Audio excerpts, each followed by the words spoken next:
உடனாய இறுதியாளீஸ்வரர் பொன்னார் திருவடிகள் போற்றி போற்றி. பூசலார் நாயனார் பொன்னார் திருவடிகள் போற்றி போற்றி. வேலு ஐயாவின் இருதய வலி குணமாகி வலி குறைந்து நலமுடன் வீடு திரும்ப பூசலார் தொண்டு சார்பாக பூசலார் புராணம் இறைவன் திருச்சபைகளுக்கு ஓதப்படுகின்றது. திருச்சிற்றம்பலம்.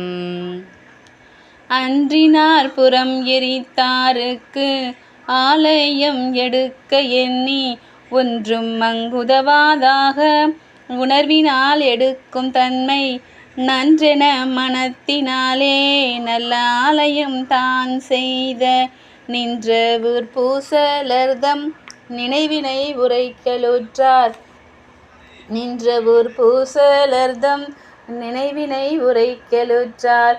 உலகினில் ஒழுக்கமென்றும் உயர்பெரும் தொண்டை நாட்டு நலம் மிகு சிறப்பின் மிக்க நான்மறை விளங்கும்